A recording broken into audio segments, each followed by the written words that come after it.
여러분, 신앙생활의 동기가 무엇입니까? 신앙이 어릴 때는 나의 필요를 위해 다니게 되어지죠. 그러나 신앙이 어느 정도 자라게 되어지면은 이제 나의 필요를 넘어서서 주님이 기뻐하시는 제자로 살아가는 것이죠.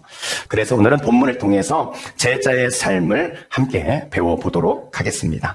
자, 그렇다면 예수님의 제자는 어떻게 사는 것일까요? 첫째, 오늘 본문 24절에서 예수님이 이렇게 말씀하시죠. 누구든지 나를 따라오려거든 첫째, 자기를 부인하고. 여러분, 예수를 믿게 되어지면은 우리 안에 두 개의 자아가 존재하게 되어집니다. 하나는 우리가 예수님을 믿고 예수님으로부터 부여받은 새 생명, 새로운 자아, 새 사람이 내 안에 자리 잡게 되어지죠. 그리고 또 하나는 예수님을 믿기 전부터 내 안에 있었던 이 옛사람, 옛 자아가 내 안에 공존하게 되어진다는 것입니다. 우리가 예수님 믿고 주님 기뻐하시는 제자로 살고 싶어요. 주님 기뻐하시는 삶을 살고 싶은데 우리 안에 있는 이 옛사람의 소욕이 자꾸만 나를 잡아당긴단 말이죠. 방해하는 거예요. 그렇게 못 살도록.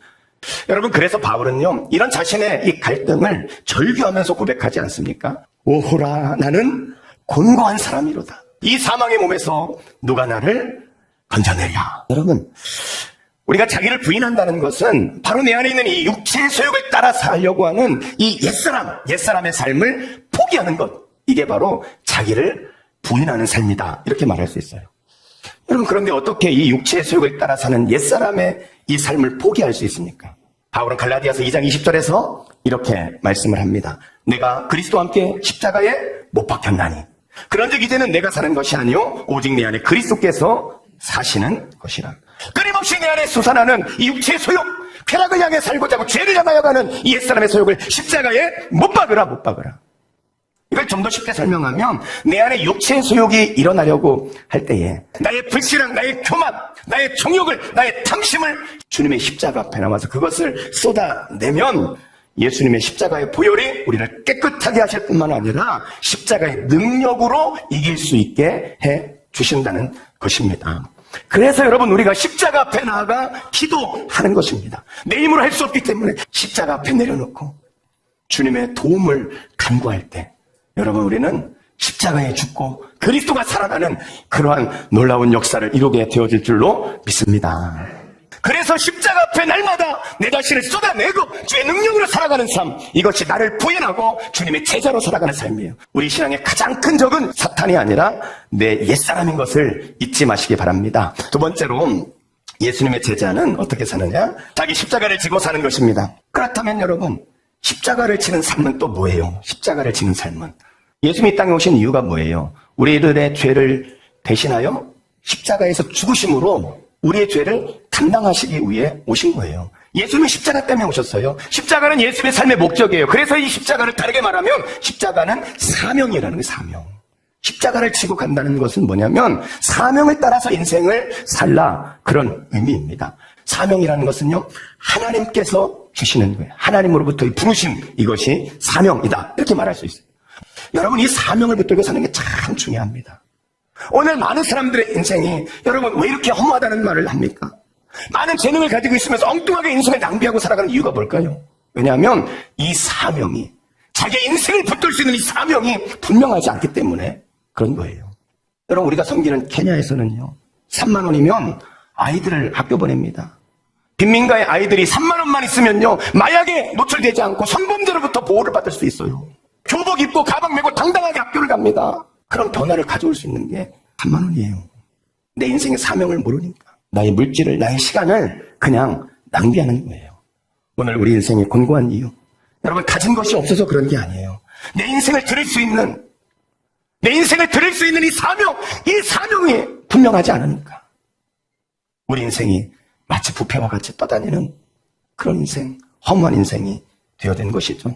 여러분, 이 사명이 분명해야 우리는요, 의미 있는 인생을 살고 내 삶을 기꺼이 드리면서 살아갈 수 있는 것입니다. 사명을 붙들고 사시기를 주의 이름으로 축원합니다.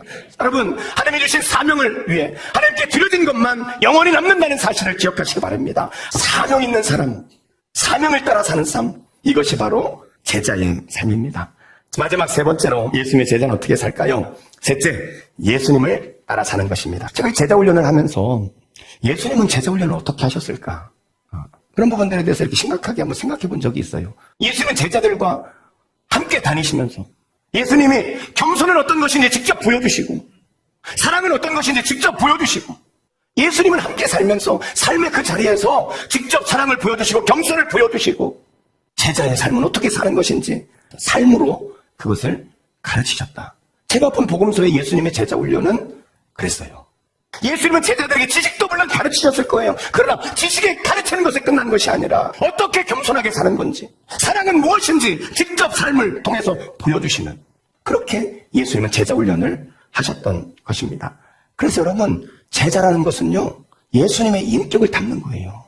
예수님이 하셨던 그 사역을 본받아서 그 삶을 사는 거예요.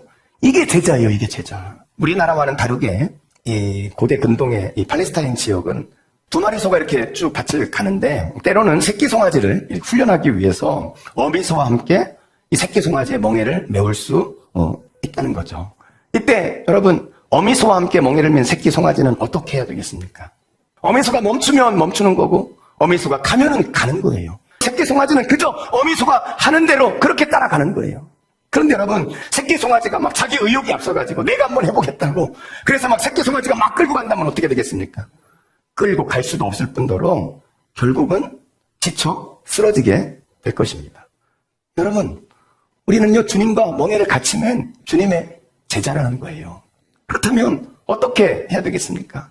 주님이 하자 하시면 순종하며 따라가면 되는 거예요. 주님이 겸손을 보여주신 대로 겸손하고 주님이 사랑을 보여주신 대로 사랑하고 주님이 하셨던 일 나도 그 일 행하고. 여러분, 이게 나를 따르라 하신 주님의 말씀이에요. 사랑하는 성도 여러분, 우리가 자기를 부인한다고 그랬죠. 여러분의 생각을 죽이고 주님을 따라가시기를 주의 이름으로 축원합니다. 바울이 이렇게 말해요. 내가 그리스도를 본받는 자 된 것처럼 너희는 나를 본받는 자가 되라. 처음 이 말씀을 보는데 교만해도 이렇게 교만할 수가 있나? 예수님이 아니고서야 나를 본받으라 이렇게 말할 수 있겠어요? 이 말씀을 조금 더 제가 이렇게 묵상을 해보니까 전제를 어떻게 붙였냐면 내가 그리스도를 본받는 자가 된 것 같이. 이 말이요, 너무 제게 은혜가 됐어요. 바울도 자기가 완벽한 사람이 아니라는 걸 아는 거예요. 로마서에 고백한 것처럼 나는 곤고한 사람이라고, 이 사망의 몸에서 누가 나를 건져낼 것이냐고, 날마다 쓰러지고 날마다 넘어지는 자기 자신을 바울도 너무너무 잘 알고 있어요. 그렇지만 바울에게 있는 위대한 것이 뭐냐면 쓰러지고 넘어졌지만 그러나 다시 일어나서 회개하고 다시 주님 닮아가려고 바울은요 달려가는 거예요. 그래서 빌립보서의 바울은 푯대를 향하여 달려간다 이렇게 말하는 거예요. 내가 아직도 이루어지지 않았다. 나도 아직 완성이 아니야. 그렇지만 주님 닮아가려고 오늘도 달리고 내일도 달리고 나는 달려가는 인생이다. 너희도 그런 나를 본받으라. 이게 바울의 고백이에요. 저는 제가 목사로서 겉모습 멋있게 포장하고 적당히 거리감을 두고 뭔가 목사님은 다른 것 같고 이런 목사이고 저는 쉽지 않아요. 내가 사는 모습 그대로 보여주고 같이 살고 나 그냥 동네 아저씨처럼 사는 그 모습 그대로 그렇게 그냥 성도들과 살고 싶어요. 그렇지만 내가 다른 것이 있다면 바울과 같이 넘어지고 쓰러지는 연약한 인간이지만 그럼에도 불구하고 주님 닮아가려고 애쓰는 그 모습을 저는 우리 성도들에게 보여주고 싶어요. 저는 그런 목사이고 싶어요. 그것이 저만의 모습이 아니라 우리 모든 성도들이 다 그렇게 살았으면 좋겠습니다. 우린 연약한 사람이죠. 쓰러지고 넘어지는 거예요. 죄 짓고 날마다 미워하고 그게 우리의 자신의 본성이에요.